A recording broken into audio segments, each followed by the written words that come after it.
तर राम राम मंडळी, जय खानदेश. तुम्हाला पण गुलाबजामुन खूप आवडत असे पण बनवता येत नसतील ना, तर तुमच्यासाठी एकदम सोपी रेसिपी लिहून मी मला पण बनवता येत नव्हतात.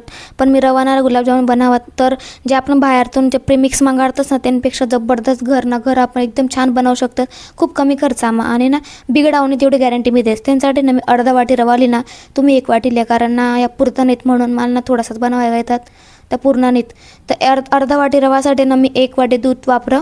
त्याला थोडंसंच भाजानं बरं का, जास्त लाल कलर होईस तो वरने भाजानं ते थोडंसं भाजानं त्यानंतर भाजा घ्या. आता त्यांना एक वाटी दूध टाका मिनी आणि मिक्स करा आणि त्याला ना पूर्ण कोरडं होईस तोवर मिक्स करा ना. असं डो फॉर्म तयार होईना त्याला झाकेशन ठी देवाना, गॅस बंद कर देवाना.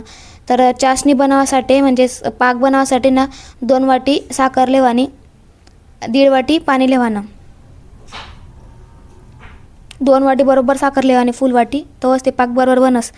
त्यानंतर त्यांना 2 इलायची फोडीशी टाकी देण्यात आणि मस्त पाक तयार कराना. हलावाना देखाना, चेक करा ना वैना का नाही व्हायले. थोडा मिक्स करा देखू शकता. थोडासा नॉर्मल तयार व्हायना, जास्त पण घट्ट नाही करा. थोडा नॉर्मल तयार व्हायना तयार बंद कर द्या गॅस. साईडला ठेवू द्या त्या चाशणी म्हणजेच पाक. त्यानंतर जे आपण भिजवलं होतं पीठ म्हणजे जे तयार केलेलं होतं रवानं ते एक ताटमा काढा.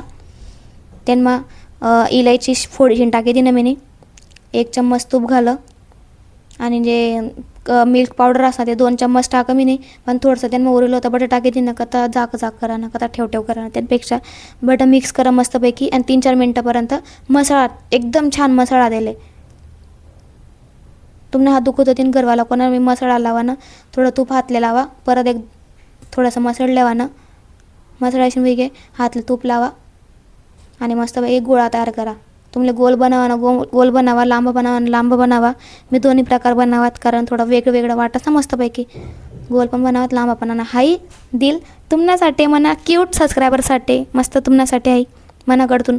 त्यानंतर तेल थोडं नॉर्मल गरम पाहिजे, जास्त कडकडीत गरम नको पाहिजे.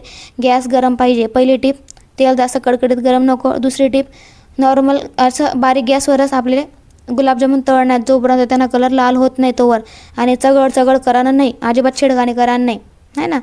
लाल कलर होईना काढी लेवानं. पाक खाऊ एकदम कोमट असलं पाहिजे आणि जो आपल्या साखरेचा पाक आहे ना हा थोडा कोमटच असायला पाहिजे.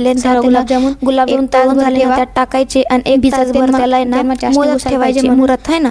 मुरून झाले तर बघू शकता छान लागतं. छान बनले होते, खूप सॉफ्ट बनले होते. छान लागणार, आम्हाला घरगडणारे आवडणार, खूप जबरदस्त टेस्टी. जेवढे की बाहेरून जे पॉकेटचे बनवतो ना त्याच्याहून पण जबरदस्त टेस्टी बनवा. कमी स्वस्तात एक नंबर अशी रेसिपी बनवून वाढावा. ट्राय करा, तुम्हाला ही रेसिपी नक्की आवडेल मी गॅरंटी देते, है ना. रेसिपी आवडली, चॅनल सबस्क्राइब नक्की करा, लाईक शेअर कमेंट नक्की करा.